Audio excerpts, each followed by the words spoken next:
What is going on, guys? We are here Tuesday, 9 p.m. Eastern, July 12th. That's right. We are already almost halfway. Well, we not almost. We are halfway through the year already. It's been moving pretty fast. But Comic News Weekly live pretty much every Tuesday. We did have last Tuesday off. We had some people taking summer vacations, but we have some great topics to discuss tonight. We're going to talk about Kevin Feige warning Sony about that Spider-Man multiverse, Spider-Man verse movies that they're creating. We're going to talk about VFX workers sick of Marvel. And we're going to talk about Taika Waititi saying, shove your director's cut up your ass. But some great topics. We have a surprise topic also. And if you're in the chat and you have a topic for us to discuss, make sure you let us know in the comments and we'll be happy to discuss it on a future episode or even possibly tonight if you're in the live chat. We do have the threesome right now. Gotta be careful how I say that, with Ryan joining us momentarily. But I'm glad to have Mr. Dan Kim himself from the Dank Show. What up? Hot takes, hot cakes. Good to be here. I was the first to dip out last week because I had COVID. Yeah. And I just tested negative today for the first day after testing every day. So I went through the COVID. Well, Yeah. I'm glad you're here because you can help make up for that horrible intro that I just had for tonight's episode. But Hot cakes? I don't know. we also have the producer, the button pusher. We have Mr. Comic Man Andy himself, El Beardo Jefe, with Mr. Leggett in the chat. What's up, Sean? What is good, guys? Happy Tuesday. Welcome back. I'm back from summer vacation. Absolutely loving it and feeling like I forgot how to YouTube. But Yeah. So did you guys hear? Did you guys hear? In the Dark Ages, there was a king that stood about 12 inches tall. Terrible king, but he made a great ruler. It's so horrible. So horrible. Mr. Ryan Haslip be joining us shortly. He is putting kiddos to bed. But what's up, Double O? There's people coming into the chat. Sean Leggett. Sean, while you're in the chat, are you going to SDCC? I know he hits up a bunch of those places.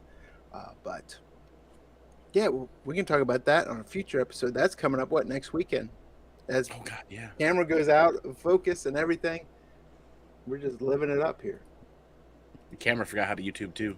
Yeah, SDCC is right around the corner, which means C2E2 is right around the corner, too. Yeah, but we're just going to roll right into it tonight. Let's not keep people waiting, but we've talked on this show specifically about a bunch of crappy Spider-Man movies that aren't Tom Holland related or aren't MCU related. We've talked about it's Morbin time. We've talked about future comic book movies from Spider-Man. We know Madam Web's coming. We know Kraven's coming. There's already controversy that they're changing Kraven around. But we recently have news that Kevin Feige has warned Sony about not getting ahead of themselves with creating this Spider-Verse, right? So that says in an interview, does weigh in. Insider credits Feige for guiding Sony's approach and warned the studio not to get ahead of itself in terms of building some larger universe in the vein of the Avengers movie. It's also important to note in that same article, they mentioned that Tom Holland hasn't signed on for that second trilogy yet. So that's important to note. But we know Morbius didn't do great both times in the theater. I've had friends that have watched it. One thing you rely on some of those is when you have non-comic book friends and you get their take on it because that's who they're trying to cater to as well. I haven't found a friend that says, man, Morbius was an awesome movie. I hope some of these future movies coming up. What's the other one they're making from the character that hardly anyone knows about and some side character they're making a whole feature film on? Right, with what's his name? Bad Bunny? But the character that nobody knows about from the subsection that nobody knows about. Yeah, we're going to be right on the tip of our tongues with that one. Yeah. El Muerto or whatever his name is. Oh. But we do have Madam Web coming. I'm kind of excited for Madam Web. I was excited for Kraven until they started about how they're changing the Kraven character around, and they came out straight out and said that they're not really going to follow the comic books with it. But they don't give a lot of information here besides Kevin Feige warned them. but we not big fans of the Sony Spider-Man movies. Dank, you kind of brush off in that, part one of your jobs is barista, but then you're also in movie business with other stuff. What's your take on this? Well, yeah, I guess Kevin Feige was warning them not to do what DC did, basically. Just jumping the gun, making or like the MonsterVerse. I don't know Yeah, if you guys remember the Universal MonsterVerse. yeah, That that died pretty quick with that Mummy movie. yeah. And I don't know, like people are trying to follow the Disney model when there was a lot of money in the industry, but it looks like there's like a downturn in the funding, and sort of just throwing money at a thing problem is not really the bright strategy. And it looks like chickens are coming home to roost. A lot of companies are losing a lot of money now because they over invested and without a strong solid plan. And we're gonna have another topic which is similar to this, but yeah, Sony should have just taken it, just made sure the films were great, like made sure the scripts were good, and then slowly built up the world. But they're trying to copy Marvel. That's the problem. Don't copy. There's no point in copying Marvel. I mean, Plus, Feige lived through this in the beginning with that original Spider-Man trilogy, right? He was like a producer on the what's his name, Avi Avi. Arad. Yeah, Yeah. right. Well, yeah, but those were sort of yeah, in the Sony universe they made the Spider-Man films, and that was when they didn't even know if superhero films could work necessarily, and that was a huge success, way beyond what people expected. I remember that time, but Until you got to three. until you got to three, but Sony has to keep pumping out Spider-Man just to hold the Spider-Man license, right? They have to make a Spider-Man film every couple of years, otherwise they lose the license. But trying to make a Spider-Verse this quick, I mean, I don't know. I think they should talk to the Into the Spider-Verse people and kind of make sure the story's good, because that's what it. Because even Into the Spider-Verse, I was sort of like, is the public ready for this? But they did it first. They did it the best in the superhero genre, I think. Honestly, They were better than Fox with the X-Men movies, outside of yeah, Wolverine. for sure. But they gotta take it easy. They gotta just chill out and just make sure they have good scripts before they just jump the gun. Everyone's jumping the gun, and I think that's a mistake. Well, and I think also what we're seeing is a lot of this stuff happens well in advance before we probably catch wind of it, see it in the movie screens. So that trend was comic books were, conquering the box office, and they had that license, and then the deal with Feige and putting Spider-Man in the Avengers and the Spider-Man movies did well. And so they probably just took that and how can we clone that success? And then they're just branching off all these movies. Some of these have been in the pipeline for a while, but I had high hopes for Morbius. I know a lot of people within the comic community did. I think even Leggett's a huge Morbius fan from what I remember in the live chat, but I still haven't seen it. Yeah, I mean, this does feel rushed, and it does kind of feel like the last few months have been they're just throwing everything against the wall, seeing what's going to stick, and seems kind of haphazard. And I'm exactly with what was Dank was saying, and I kind of wonder. I have to ask myself this question, kind of looking at this: is this the beginning of a shift where movies that are kind of focused around fictional characters, like based off of graphic novels or trade paperbacks or comic books, are we going to possibly see a shift towards some indie stuff? Yeah. I What mean, I'm like, also wondering is what I would love to see, because after you see Spider-Man, after you saw, I liked Michael Keaton as Vulture, and you instantly started thinking, hey, we're going to get a Sinister Six movie. I wonder if they're kind of trying to duplicate the Marvel MCU, get the single character movies out, and then give us a Sinister Six. But all the movies in between that just are horrible. And then even if Sinister Six they do it, and it is a great movie, they're gonna have a bad track record to get people to go see it. mhm. They need to stop copying Marvel. I mean, if I made a Sinister Six movie, it would be like a gangster drama, a gangster epic, and then then like the person that takes everyone out teams up with the superhero to take everyone out just to consolidate all their power. Like, it's gotta be a messed up story, like, because when you copy someone, it's just derivative and it's not exciting. It's fucking predictable. Just do something original. That's the thing. Like, It's pretty bad when you kind of don't cash in on, the next popular spider character with Venom. I mean, I think the main problem they did was it's not connected to Spider-Man. Like Venom not connected to Spider-Man is like really confusing, especially to the public. And then when you try to reconnect it to Spider-Man, it's like really confusing. It's because it's just very confusing. Like the character doesn't make as much sense. It seems less organic. A lot of what they're doing feels less organic, like haphazard. Yeah, it's the Warner Brothers approach to superhero movies, right? I don't know. It seems like with Warner Brothers, like the creative are good, and then the executives just mess it up. So I kind of got to ask myself if you guys recall really, really good movies, really good box office movies back in the 80s. A lot of things were based off of novels, books. People were reading a lot of books for entertainment back then. Now, Yeah, like Where the Red Fern Grows. Romancing the Stone. I mean, like, all jokes aside, there were some really good comedies and dramas and action movies that were based on novels before. And attention spans are a lot shorter. There's a lot less people reading 500, 600, 700 page novels. So I feel like, man, my heart feels like Marvel will still be around and superhero movies will still be around, but I feel like we might see over the next 5 to 10 years kind of an ebb and flow over to some original content and stories that aren't necessarily superhero based. And I feel like the indie market's ripe with a lot of stuff that people are eyeing and optioning for streaming media. But streaming media is even becoming so saturated and flooded with content that Paper Girls is probably going to fall under most people's radars. And that's going to hit Amazon Prime coming up, right? Like next month? No, I thought it was this month. This which month? is Okay. like really weird because the marketing on Paper Girls is like not even. It's like not even there, Yeah. as if they don't have faith in the project. And like today and tomorrow is like the best time to be advertising for it because it's freaking Prime Day.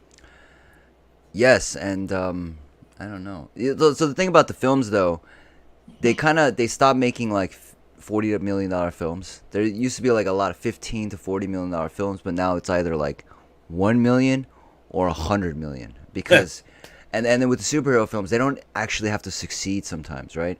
They just need the market to know that the property exists and they sell merchandise because they can bank on merchandising sales outpacing the film gross by magnitudes, right? So they almost don't give a shit.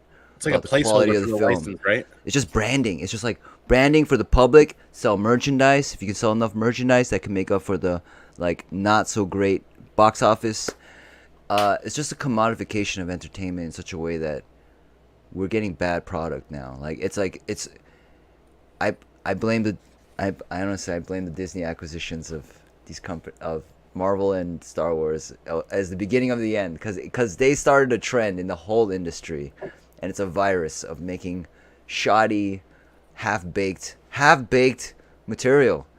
Yeah. And I think we're willing to wait. You know, the best toy line in the world, and that's Masters of the Universe, where they created the cartoon specifically to sell the action figures. Getting off topic. But, Ryan, what's up? You're perfect. Are we talking about half baked? Spider-Man Venom fans. Huh? Are we talking about Half Baked? That's one of my favorite shows. Yeah. Movies.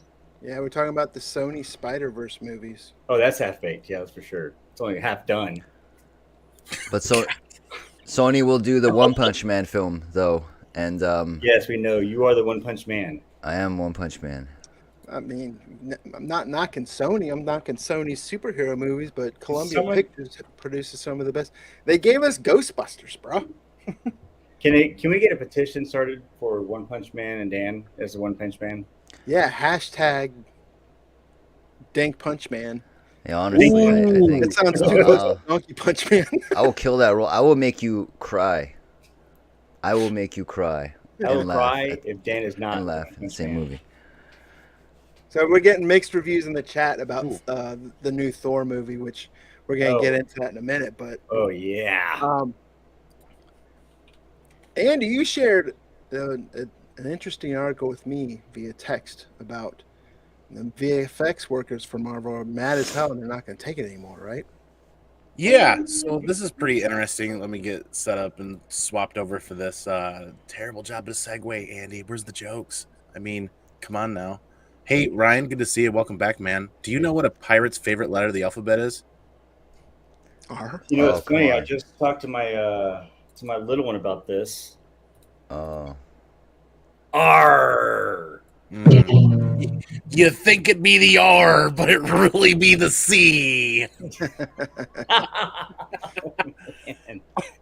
Oh. I had we made a bunch of jokes with Riker, and it's like it was trying to do with letters, and it's like, so tell your friends what's a pirate's favorite letter. He's like R. And we made a gorilla as a oh. God, that's pretty good. So yeah, I stumbled on this via the community sharing it out on Instagram, and I wish I could give credit or remember to give credit who was sharing this story, but VFX artists are refusing to work with Marvel due to stress and unrealistic deadlines. And at first I was like, well, this would be a really good one to talk about. And then I realized how many people out there feel the same thing about their own careers. Either way, the artists are speaking out against Marvel, with many refusing to ever work with the entertainment giant again.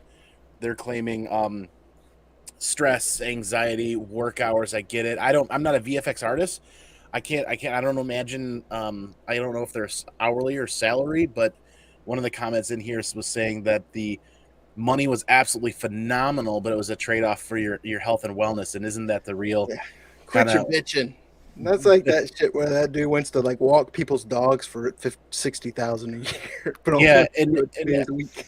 a lot of people bring up that topic of work-life balance, but a lot of us forget that it should be life-work balance and put our families and our lives first before our careers.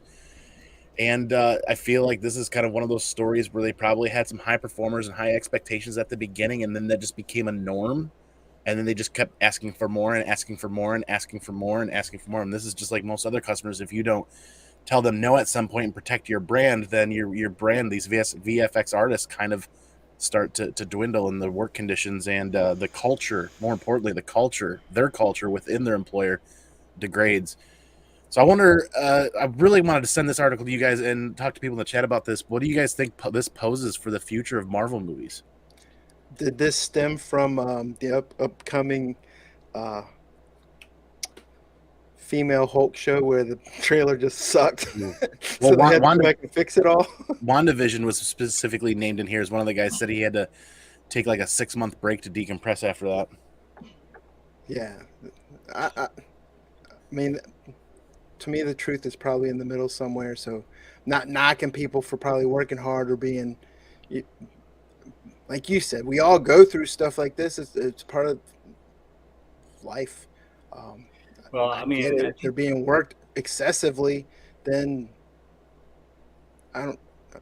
I don't even know what to say. I mean, I think a lot of creatives times are always different to me, anyway. So some of these folks are like they're like it's a way for them to say something and to be heard because they're talking against a big giant, and people always listen when they talk against a giant. And I'm sure that they have like they're stressed out on hitting deadlines and whatnot. That I have no doubt on that, especially the past couple of years with all the whole pandemic thing and all that jazz, trying to hit certain things, trying to get things out on with a timeline and whatnot. I'm sure that people are being stressed out on that. But I mean, how many times have your job have you been like, oh man, stress, got to hit the crunch line, deadline, whatever it might be? Then you kind of those times where it's like, oh, it's been kind of you're chillaxing at work or whatnot. There's an ebbs and flow to it all, and I think at some point there's a generational thing where some generations work harder than others, whatnot. And does it say who the VFX company is? Because I mean, I know they do a lot of stuff with the Lucas, Industrial Arts Magic or whatever. I don't see where it says who it is, but I'm sure some of those people would be like, "Dude, quit your bitching." Back These in are my day. these are anonymous comments from a subreddit, a VFX subreddit. So Yeah. probably several companies that Marvel uses. So I don't know if you guys like look at the credits when you watch these Marvel films, but it's almost like a dozen VFX houses. It's not one. It's usually like a dozen, and they're like. And I met a couple of these VFX artists. They work like 8-hour days and work on like 2 seconds of footage. Yep. Like that's like the day, right? So they are actually overworked in a lot of, because they're steamrolling these projects out. They're creating these like intense schedules where everything has to come out at a certain time and place for the toys and the merchandise and all this other shit. And Marvel doesn't like, and we've noticed it. We've noticed the drop off in quality in the CGI. We've noticed it. I mean, that Black Panther fight at the end was a disaster. It's because they don't have the time to make it look great. They just don't. They're not giving them enough time. So we're even seeing the results of this kind of like pushing people too fast, too far, and they're asking for, because CGI, they have to render things that are never been done or impossible, and that's why it's like it takes a lot of careful time and effort to do it right. They're not giving the time to do it, and we're getting shoddy VFX work because of it. They're just gonna end up hiring people from Fiverr to do the shows. I mean, I see this case in point daily in my own career, where a customer brings in a project called X, and everything is scheduled in advance. Everything's known about in advance. X is going to take this, this, and this, and we have this timeline. And then what they do is they drop off X project, and then as they're walking out the door after an hour-long meeting, they're like, oh yeah, X project needs Y and Z edit to it as well, and we need it a week sooner than we originally planned. Well, if you don't have the labor budgeted, you don't have the equipment budgeted, and you don't have the culture to do something like that, you don't just tell a customer like Marvel no. You have to sit down and be realistic with them, and you have to do it early. You have to have the conversation early here and not here, where it becomes a problem for everybody. And I feel like this is partly on some of the companies that Marvel hires, that they need to sit down and be realistic with them and say, look, this is what we can do for you, and this is the quality and standards that we can maintain, and be realistic with Marvel. And if Marvel doesn't pick them, then that company should be proud in maintaining their quality and their control and their branding, keeping their branding high. It's like everybody wanted to dive into the Marvel pool and risk everything and be a part of it. And as Dank said, we've seen quality suffer because of it. yeah, and there's issues where they reshoot things indoors and outdoors, and that creates a VFX nightmare. And it's like all this unnecessary shit because they're not really organized. They're not as organized as we think they are. Honestly, they should have some sort of VFX like master supervisor on set all the time to say like, all right, well, I don't know what's going on. There should be like a VFX script supervisor. I'm sure there is, but they're having trouble. Like, they don't have enough power, because if they had enough power to say like, oh, actually, you guys are fucking up. If you shoot this indoors, it's gonna be a nightmare for VFX later. You gotta shoot this outdoors. You need somebody with that sort of like level of power from the VFX side to come in, because these films are basically CGI films. I mean, they're half CGI films now, so they need to take this more seriously. Have like Pixar specialists come in and understand. I don't know. I honestly, this is such a big problem. What were you gonna say, Rob? As much attention as Marvel puts in to the movies to make them politically correct and appease to everyone, they have to have a finger on this, knowing that if they push too hard in this particular area, there's going to be some type of pushback. I mean, it's not. I mean, they're not just saying work, slave driving people, not knowing there's going to be some repercussions to that. So you'd have to really look at, I think, where the source is and what is actual proof that they're doing that, or is it just someone wrong?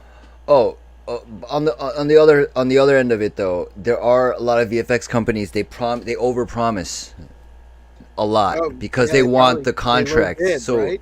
Yeah, a lot of people overpromise, and if there's this many companies competing to get the jobs, then there's a good chance they're overpromising. Like, I meet video editors, VFX people, they overpromise, and then what it does is it brings everyone down, because you like over deliver, and then they think, okay, I could just be cheap on everybody, and then everyone has to over deliver. It's just like, it's a nightmare. Like, people need to stop over delivering, give quality over quantity. Sounds like government work. I mean, yep. It's happening in the commercial film industry. Like, people just over fucking deliver, and they're not even qualified to over deliver, and they do it anyway. And then people on top, they don't know what the fuck's going on. They don't actually know the technical aspects of what's happening, and they're like, oh, look, they just did that and that. they can't tell it's shit. Actually, like executives might not necessarily see it's shit. They see it on a big screen. They're like, oh, that's good enough, because they're not the consumer. Like, how much money? Oh, that's good enough. All right, let's move on. Next thing. How much money? That's good enough. Let's move on. I mean, I feel like to maintain quality and standards and put out what Marvel should be putting out, I feel like Marvel should just start their own VFX company or arm to maintain high quality and standards. They're not going to do it, but I feel like, I mean, isn't that what they did with the original Star Wars? They did their own stuff in house, their model creation and everything else in house. It's just way more people. Yeah. It's like a whole different level of number of people. Like special effects are much smaller teams. Yeah, what is it? Industrial Light and Magic or something is what it's called now, But yeah, I mean, obviously, this comment, and I'll try to get better at the comments, guys. I hate covering up Ryan's face because I'm going to give this feedback to StreamYard is it doesn't bump everybody up when we bring up a comment. And there's a lot of great comments here, especially JP, the third conversion. The film, he said all the house did was bid for the lowest. Yeah, we're all fucking each other. So it's like it's partly the VFX people's fault or the companies they work for because they're all over delivering, underbidding. Like, so when they bid on these things, they know that it's the lowest bidder is going to get it. So they're like, how much do we really want to sacrifice on this? Yeah, and it's fucking bullshit. I mean. Well, it's delivering. We're starting to see the aspects of that delivering a subpar product. I think it's the merchandising that allows Disney to keep doing this and not give a shit, honestly. Because like, if box office was that important, they would see like, okay, it's not always working out, but it's merchandise that makes up for the failure in box office, and that's why they don't give a shit. Honestly, you mean they're really not doing that stuff in the movies? That it's all fake? What the hell, man? It just should be better. Just crush my dreams. No, I wouldn't approve of a project until I had a solid ass A+ script, and once the script was so good that it made me fucking cry, then I'd be like, all right, green light. But until then, I don't green light shit. Like, they're green lighting before they have a script. It's crazy because they just want to sell toys, statues, blankets, sheets, fucking curtains. Like, that's what it's about. It's about curtains, folks. It's about a toothbrush. This is not about making quality stories for us. Happy It's Meal about toy. fucking toothbrushes. I appreciate you guys chiming in on that, and I appreciate the comments from the community watching because it just kind of seemed like one of those things where it's kind of flowing from the first topic into the second topic, and then Third topic. Well, everyone's wondering, like, Taika Waititi's Thor: Love and Thunder. It's got a mixed reaction from the community, and the people that are saying that it's not so good with their Marvel love. They're hoping that, oh, maybe there's a director's cut, maybe there's a 4-hour cut, because there's rumors that there is a 4-hour cut of the film. But according to Deadline, which is a major like entertainment news source, Taika Waititi said, yeah, like, we cut it, like, it was very intentional. Like, so he said, yeah, you can see the 4-hour cut, but it's not the same movie. There's scenes that he loved that he kept for multiple cuts, and he realized it had nothing to do with the story, so he cut it. So there's a good chance what we saw in theaters is actually kind of the cut that he wanted. So no hope for a director's cut, folks. I don't think. Yeah, you'll start getting the hashtags for it though, because when they're like, there's rumor that they had to cut some of Christian Bale stuff to keep it PC. family friendly or something. And I mean, y'all saw the movie? I haven't watched it yet. I saw it, yeah. Andy? I have not. I'll wait till it comes out on streaming media. At this point, from what I've heard from the community, it's summertime. I'm busy doing summer stuff. Does it have a good soundtrack? So, I'm gonna like the topic that I had to is kind of was kind of along with this. So we're gonna kind of combine the two, whatever. But go ahead. I'm curious, Andy, if you don't mind me asking, what made you change your mind in amongst that? Because originally you're like, yeah, I'm gonna go see this. You're looking forward to it, and all of a sudden you're like, no, poo-poo this because I heard this from the community. What have you heard that made you change your mind? I'm not really poo-pooing it or anything. I just don't Cool. feel any urgency to go see it because of the reactions from the people in the community. And That it word of started, mouth. Yeah. yeah, that and the bad word of mouth with Gore the God Butcher at the beginning and how that turned out. And I feel like they overshared too much before the movie came out. And I've heard actually from you guys and some other people in the community that there's no surprises. That when you go to this movie, you're not shocked, you're not surprised. There's nothing. It doesn't really feel or sound like there's anything to be really energetic or energized about this movie. But I will go see it at some point. Whether I break down and decide to go see it in the theater or wait for it to hit streaming media, I haven't quite decided yet. I'm gonna see it in the theater. I might try to go this weekend. These are the type of movies I like to see in the theater, though. GNR, yeah. Is it all Guns N' Roses? It's a lot of Guns N' Roses. Sweet. Okay, now this does change things for me. I do have to hear that in IMAX audio. Yeah, it's a lot of Guns N' Roses. Yeah, like Patience. So, okay, not gonna screw. Dan, this is your deal. I have some questions amongst it to go in there. What? No, you can say whatever. No, okay. Well, so what? So y'all watched the first few Thor movies, right? The first few, and then the first two. Can you rank the Thor movies y'all seen thus far, from 1 to 3? First one, 3. Third one. Ooh, spicy. I didn't like Dark World.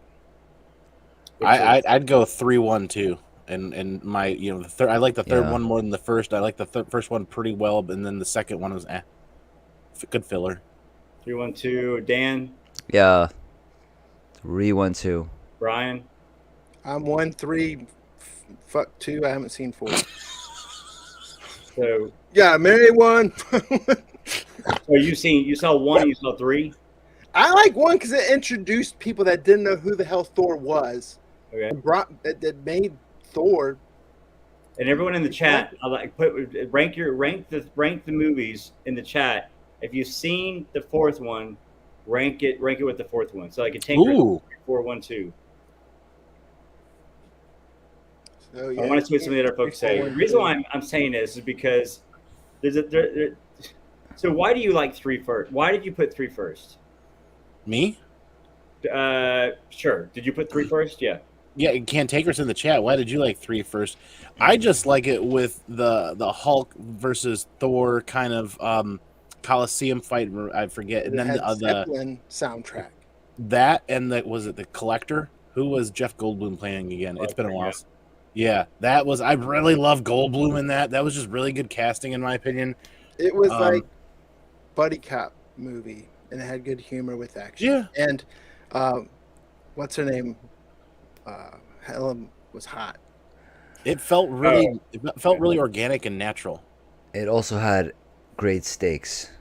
It had huge stakes, and it like left Thor with nothing in like the first act. So you really were like, wow, how is he gonna come back from this? And that's what made it dramatic and fun. Like that. Yeah. So everyone's got 3 first.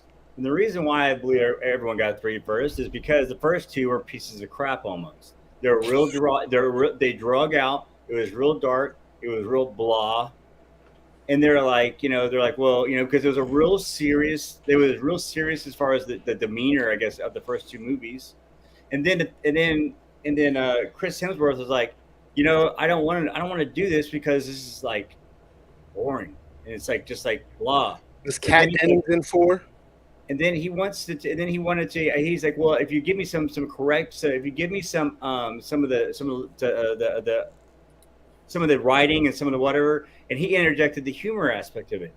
The humor in 3 is what really catapulted that into a bright, more like enjoyable movie. It changed it was a drastic change from the first 2, and it was funny. It was something that was refreshing when you watch. You're like, oh man, this is great. This is awesome. And it was like the bright colors. The cinematography was really good. All that stuff really came together. So when it came to 4, they kind of had some things to live up to. And what they did is they try to keep that same kind of formula that they had in 3. And just like in Tanker said, if you didn't see 3, then you would think 4 was awesome because of that change. And 4 felt exactly it was very very similar to the way 3 did, but it did so much and it didn't surprise us because we had already been used to that humor and whatnot. And those topics that they had in there were very very serious topics. You're talking about cancer, and you're talking about Gore, who's like that character is pretty gnarly. In the way that they tried to like, well, we can't get too serious with this because that's not the formula now. We knew it was successful. And they were scared to kind of go back into that let's get serious mode, if you will. And it came out the way that it did. And I think that if they would have like the humor thing was great to add to it, but I think they were nervous to add to be very very serious in a movie when they had I think people were expecting us to be a little more serious in this movie. So the thing is, though, Ragnarok was pretty serious too, though. This is like why I have to counter that, because Ragnarok, Odin dies, and then it's like, what's it? What, I forgot the name of the place, but the whole place is like looking like it's gonna be destroyed, and there's like a refugee situation. You know, it's like the stakes are pretty intense. Whereas, like in this next film, the stakes should have been intense. It should have felt like something. You feel nothing. There's a cancer storyline. Feel nothing. Because they Gore, you feel nothing. Yeah, I know, but they shouldn't have put those two together. It should have been two different films. They should have been. It should have been just the cancer storyline or just Gore.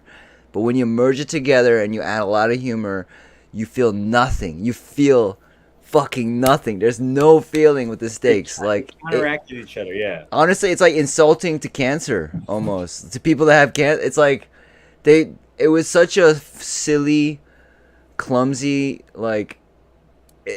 So Gore was good. It wasn't like the dude from Bill and Ted.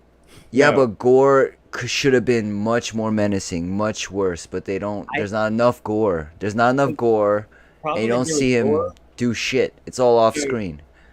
I love that story. That's my favorite. Again, that's my favorite storyline in comics. And when they started it off, and I don't want to give away because I know that everyone want to see where they started off though, where they did start it off at, they missed a huge part of his story and the opportunity. Because what you really get bought into something is when you really start to understand. And Gore is a character that people can relate to. He's a villain that people can relate to, that people can understand and really start to, not saying that exactly, but to an extent you can start saying Gore was in a low place. And I think that everyone's kind of been in a low place or a spot where, things look bad or things look gloomy or whatever it might be. And kind of, you can feel where he was coming from. And in the movie, he was already there when the movie started. And you're like, well, you didn't see the reason why he was where he was when the movie started. And so you didn't have enough time to get to get there with Gore, I think, and it was a shorter movie, but I think they cut it out because they didn't want to get it too serious. Not only that, the Thor character is subtly like different actually. So in the other film, he sort of knows what's going on. Even though he's sort of like an idiot. Like he pretends he's dumber than he is, or he pretends like he doesn't know what's going on to get away with shit, right? In this film, though, he's just stupid. So I'm comparing like Buster Keaton or Stephen Chow to Leslie Nielsen. Like Leslie Nielsen just played a dummy, but Stephen Chow and Buster Keaton, they were somewhat aware and they pretended to be dumber than they really are, and that made it extra funny. It created more irony. Whereas like in this film, he's just fucking dumb. What about Mr. Bean? Well, Mr. Bean is like, sometimes he's, I don't know. It's it's just different. He's an extra level of stupid that he wasn't in the last film. In the last film, he was like, not as stupid. And when you push stupid that far, it's not as funny. It's just not as funny. And I can cite tons of comedy films to explain how this works. It's like when a character's just too stupid, it doesn't work anymore. Like it's not funny anymore, and it wasn't as fun. It just wasn't as funny. Even the humor wasn't as funny. The jokes weren't as sharp. They weren't as cutting. It was almost like they're trying to they were trying to add the humor. It came naturally in the third one. They were trying to add humor to this one more, and they were trying to equalize the I guess like the seriousness of it. The container said like you don't have to. I think he said you don't have to much into violent part of gore, but you get into the emotional attachment or whatever is what I think he said. I think he was saying that it wasn't that you had to see the again. They don't have to see him slaying people. You don't have to see him, but it was like the emotional aspect of why he got to where he was at. Like like when you saw that Bale did that movie, The Machinist, I think it's called. Oh You yeah. saw him when he was going through all that. You saw that the kind of the pain and torture of what he was doing as he went through that, and you felt it. Like you're like, damn, this guy's crazy, and everything. You had time to develop it, and that was kind of where they could have taken gore and they just didn't give it time to really marinate to get there, and it was just like kind of rushed. I think they cut a lot of gore stuff out because that his look is very it's menacing, and he you got that real kind of crazy aspect. You got the vibes of crazy aspect from gore, but then it's almost like they're okay. We're getting too crazy, so let's put children in it. So they had children fighting people, and it was just like it No, became a he was children. he wasn't. So in the beginning, like his origin or whatever, it's all reasonable actually. Like everything happens and it's reasonable, and then he's like fucking insane. But there's no, you don't see the build up to how he became insane almost, right? It's just Exactly. he went from like reasonable to insane and nothing Why in he between, fucking and it doesn't why he make snapped? sense. It's like Yeah, you can't connect to it. yeah. You don't know why he snapped the way he did because you just I saw don't. where the This last few minutes before he saw the gods. this is a Ghostbusters situation where they shot a bunch of improv, Now I'll ton of say, improv, and then they're like, "Oh, this was funny," and people that laugh on set because you're improv think it's funny on set, and then when you watch it in a fucking audience, it's not funny. It's not funny because I wasn't there enjoying your improv. Improv fucking sucks. I'm sorry. I'm not a big yeah, fan of improv. it was a good. I liked the movie. Don't get me wrong. The movie was good. I enjoyed it. I would like to see it again. I liked it more than the multiverse thing, whatever. I would like to see it again. The way they treated the Necro Sword that makes me mad. The way how they treated that thing too. So it was a good movie. I'd watch it again. It'll be one of the better movies that they did. I just feel like man, I think that, and I say all that because the director's cut. If they have a longer version of it, I know that they're going to tie in Gore and they're going to make him more like you're going to get what you read in the comics. I do not think that's true. I think they did not shoot. I think it's just more dialogue scenes of the same scenes, and it's just them hamming it up, trying to explain it. But I don't think they actually shot any other god killing scenes. I don't think they shot like What about the scenes that beginning? you need for story, for the sake of story. What about the beginning part? I bet they did have the beginning part. No. I think that's the beginning part. And also think like the reason Christian Bale didn't look like Gore actually, I think it's because in Endgame there's that magician character, remember, that looks kind of like Gore. There's already a character that already looks kind of like Gore in Endgame and Infinity War, or whatever. The magician guy. That was, Yeah. And I think what actually happened was Disney corporate was like, oh wait, if he looks like Gore, they're gonna confuse him as like part of the race of the magician guys in Endgame. I think that's why they decided not to make him look I like don't think Gore. that anyone would react to it. I think you underestimate corporate and how they think. Like, cause corporate thinks the mainstream audience is gonna connect that look to that magician character in Endgame, and that's the reason they're like, okay, we better not do that. I think that's super logical. It's stupid, but I think that's what happened. Because I was looking at the images of that character. I was like, wow, actually, I think corporate thought this looks too much like Gore. I think that they were like, I think that they had a character that was be a good villain. Not many people know him. It'll be kind of obscure. We could do whatever with it. And then they're like, when people actually knew him a ton, they're like, God, they're getting so. How can we didn't know it was gonna be that popular of a character because I don't think they knew how popular of a character he was. Anywho, thanks for letting me combine those two. Didn't mean to take over that segment, but thanks. I had to get some of that out. It works. They play off of each other, right? You saw Jojo Rabbit? Did you guys see that movie? Yeah. All right, so I wasn't the biggest fan of that film. because I thought tonally, like, he doesn't know how to mix drama and comedy very well. So when he wants to be super dramatic and then he mixes it doesn't always work. I think that's what happened. It happened again. Like, I think he doesn't know how to mix. It's like too much comedy. It's hard to draw the drama. He did it well in Ragnarok, but in this film, he just didn't give space for the drama, and he should have. Especially these like really compelling storylines. I feel like he just fucking trashed these storylines. It was crazy they never showed him killing a god though. Yeah, it's like nuts. That's probably what's got people pissed off. But They didn't show. They didn't show anything. Like he just that was just It's what all they off said. screen. It's all rumors. Yeah. Hearsay. It's all hearsay. Hearsay. yeah, let your That's right. imagination makes it worse. Like, did Tony Soprano die or not? But yeah, we ran a little long on that, but it was all good conversation. So we're just gonna go right into new comic book day tomorrow, guys. Where you guys picking up for new comic book day? I got all it. Andy, how's your pool list going? $600 tomorrow or so? No, I've actually made some success in trimming back. Like I said, I took a 2 to 4 week summer break from YouTube and just kind of hung out on IG a little bit here there. I really had a lot of other things I needed to focus on personally, and now it's time to get back into the social media pool and YouTube. So I'll be starting back up on my channel regularly again every week. But I think my focal point for this week with everything that's going on is basically just going to be Mandalorian #1, and it's an opportunity to relive that first part of that series as it came out in story, because they're actually holding this title to what they put on screen. So this is going to be the same storyline that we're familiar with on the screen, and some people say that's a bit of a detractor. I'm actually kind of looking forward to it. I see a lot of great opportunities for signing events with Pedro Pascal on some of these covers.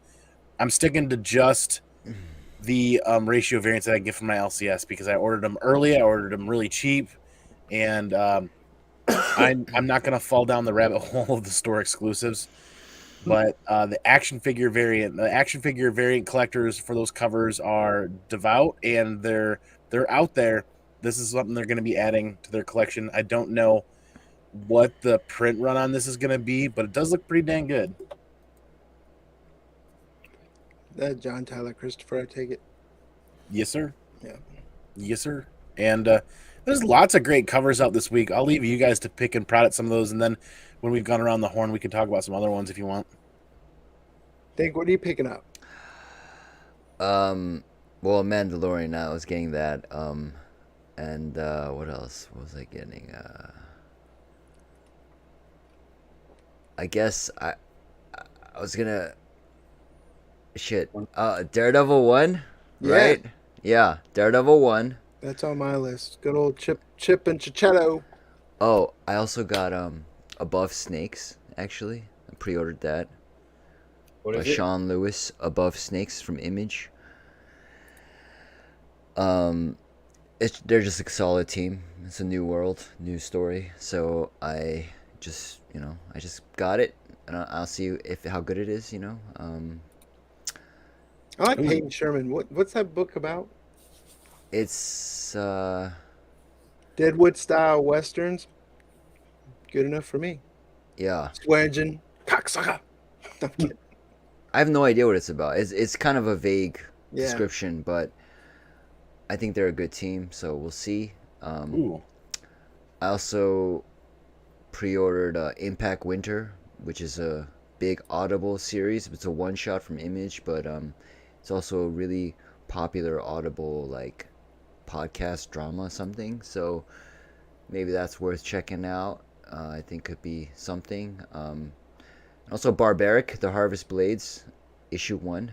From Vault, right? Yeah, I thought the Barbaric series was a lot of fun, worth reading. So, I'll just read the next series going on.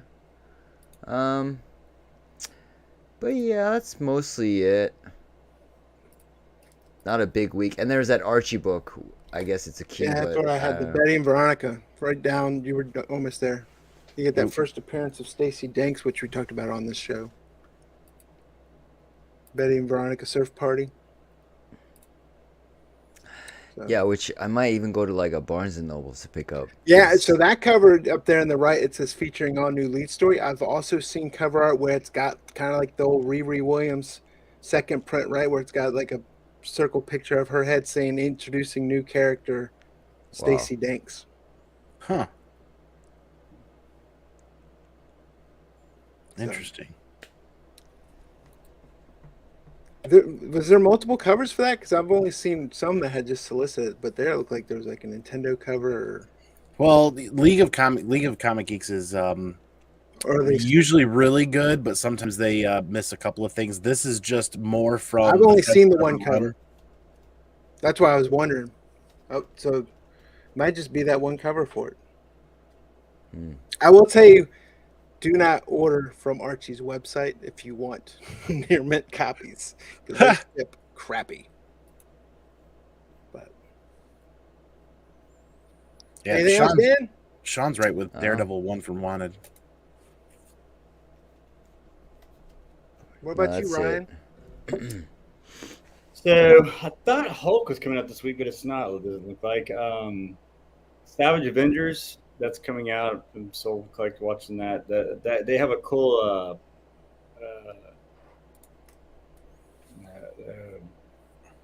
Predator cover. Look on there. Nice. That's kind of cool. I like Predator. That's my old nostalgic. Yeah, that one has a. I like that that Knight. What's his name? Black Knight or whatever. Yeah. You know what surprises me is it's actually a decent week. Normally, like the week before San Diego, there's not much out. When's San Diego? Next weekend, right? Mm-hmm. Image has a weird. I don't know what I was going to say. 1404 or whatever. Yeah. Well, it was freaking. What did I see? It was that Undiscovered Country. There's a weird looking cover, and I can't figure out what it is. What that is. Oh, yeah. I know what you're talking about. Yeah, what is that? Like, pull it up because I'm trying to. I haven't been reading Undiscovered Country. I haven't either, but there's a weird looking cover. That one there. The hell is it's that? Chupacabra. No, Is it a turkey? It looks like an insect. Some sort of an insect. It's a mutant of some sort. What's the eye? It's like an eye. Well, it's weird. Yeah, reminds me of that Carnage cover. Yeah. So I Maximum Carnage or whatever. I don't know if I'm gonna buy that. I just wanted to see what the hell that was. This looks weird. Yeah. So yeah, I'm just getting the Savage Avengers. My freaking heavy metal drummer. It ended last week, so this is slowly dwindling down here. Yeah, I only had one other book that has been mentioned, and that's the G.I. Joe 295. There's the 1 in 10 John Royal variant.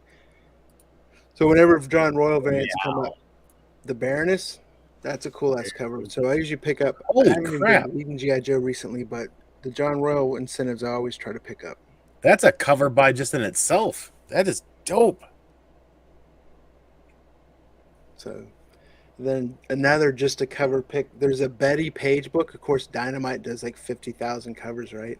But I'm a huge fan of Josh Burns' art, and he's done a cover for I forget what it's Betty Page something. This is totally a McClay pick. The Alien. Yeah, you scroll down, the Betty Page freaking cover I love. So the bluish one, almost towards. Well, the cover A too, but then there's that one. So almost looks kind of Zatanna type. Well, this I kind of like. It's almost like it's got a little bit of X-Files vibe to it with the FBI type suit and black tie and glasses and the hat and or a New Line Cinema behind it. Movie about to start.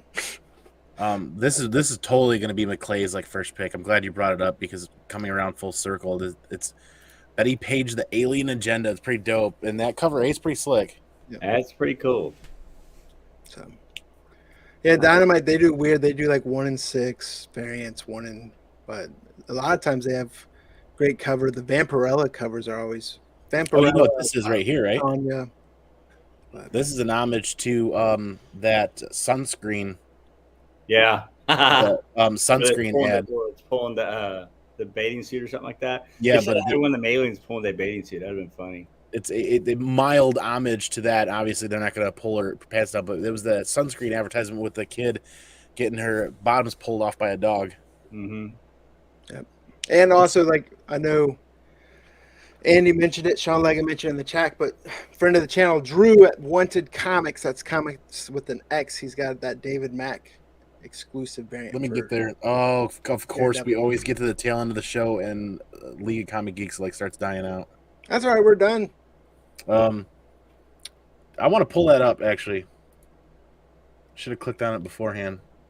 Oh, Lord, oh, my Lord. Look at how many variants there are for Daredevil. See, I'm not buying... I might do some cover buys with Daredevil, but I don't have this on my pull list because I don't think they're going to be able to recreate the same magic that they did with Daredevil when you put me onto it in, 17? Or Is it a 18? different writer?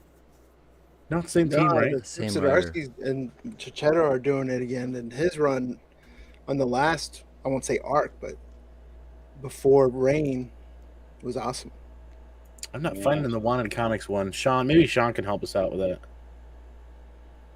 But a 1 in 200 variant for a Daredevil title seems like 2 years ago we were like, no, they'd never do that.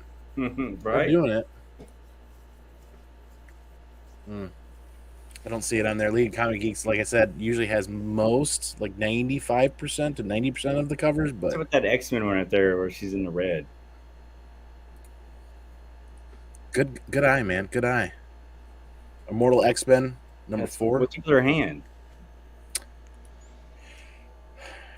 I'm not an a heavy X-Men reader, so you guys would have to explain that to me. If that's Emma Frost, she turns into diamonds, right? So her hand is diamond, yeah. Oh, that's cool.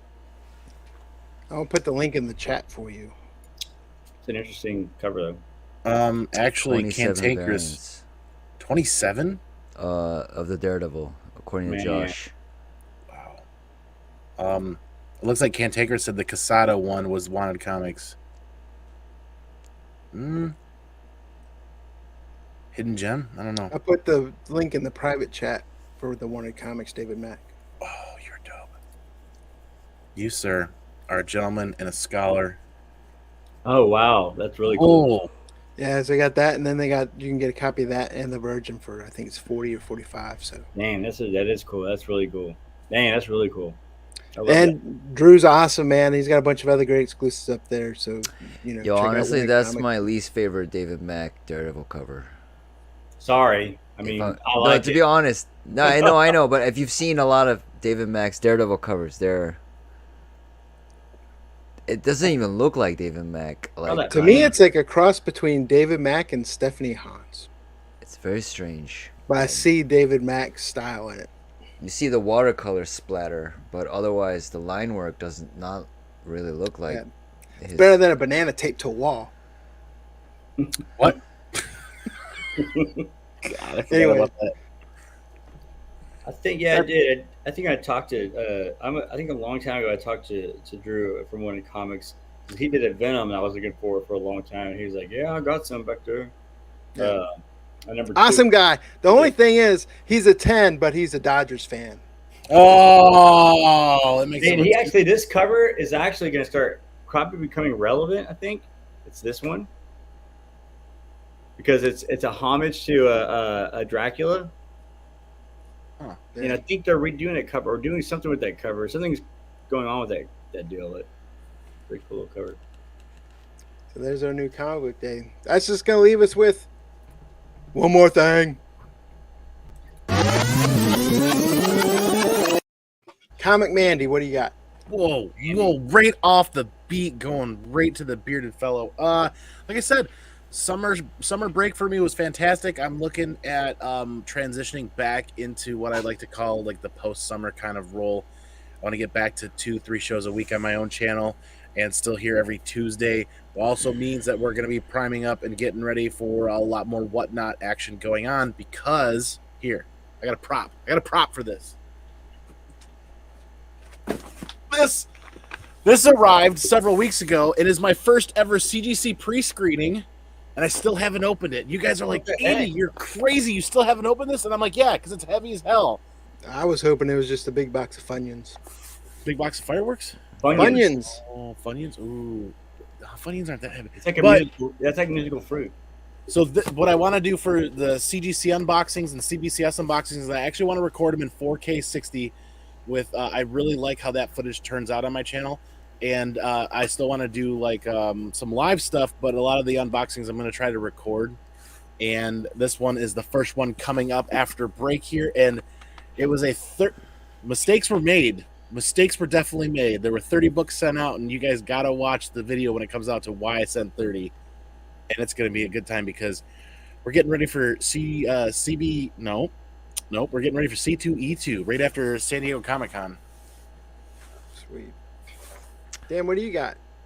I guess I made a video recently, COVID special, because I just recovered from COVID. I just talk about COVID, what COVID was like. I do a little trip report on COVID, and yeah, that's pretty much it. I think I think it's worth watching. The Dank Oh, and I Show give on out YouTube. interview Make sure you guys tips. Check it out. Job interview tips. If you're looking for a job, I have like 3 major interview tips. I coach people on job interviews. I gave 3 major tips in my COVID special. They're very good. So if you're looking for a job and you need tips on interviewing, watch it because it could actually help you a lot. And because the people I've helped have dramatic results and usually get the job actually. So I got yeah, my check tips that from out. the movie Step Brothers. Brendan! Yeah. Did you just fart? Ryan, what do you got? Oh, that's what I have my own more thing is that. No, just I should be planning to start putting out some more content here.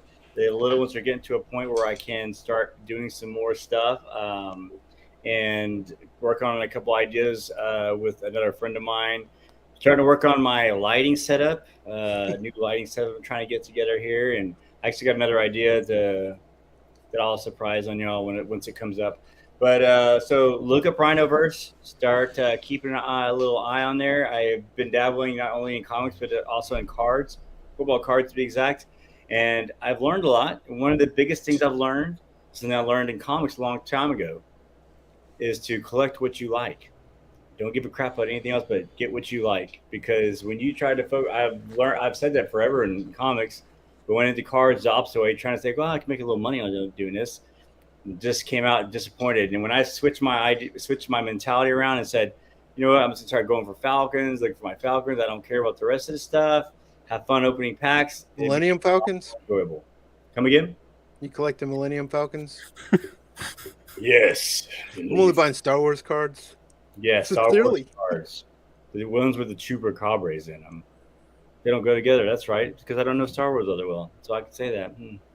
But yeah, so keep an eye on Rhinoverse. Also plan on doing some stuff with Twitch. So if you're on Twitch and you want to do some gaming, hit me up. I like to try to beat you when I won't on something like GT7 or maybe we'll do some Madden. Madden's going to come out. So yeah, that's one more thing. Look up Rhinoverse on all your platforms.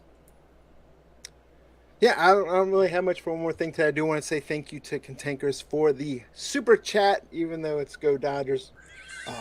I'll accept it. But thank you so much. That money does go back into the channel. I'm like you, man. I got the creative juices flowing. It's just hard to find the time right now. I want to start making some videos again. To be on the lookout for that. It's just working. Like, that's why I got frustrated with VFX guys, man. I'm like, fuck that, man. I'm working 15 hours a day. I'm bitching. Well, I just did. But Josh, again, where I turn sideways and start rotating around like the guy from Slipknot. Check out Wanted Comics with an X. Also, check out channel sponsor, the616comics.com. A bunch of great score exclusives up there as well. With that being said, thanks for everyone in the chat. So great to see Sean in the chat. So great to see everyone in the chat tonight. Josh Beckner, sorry you had COVID as well. I think at this point, everyone's going to get COVID at some time, man. But I'm just glad I don't live in California with that crazy ass Newsom. But with that, you guys have a great evening, and we will see you next week. I'm just happy to survive the thunderstorm with keeping power. Chupacabra. Chupacabra.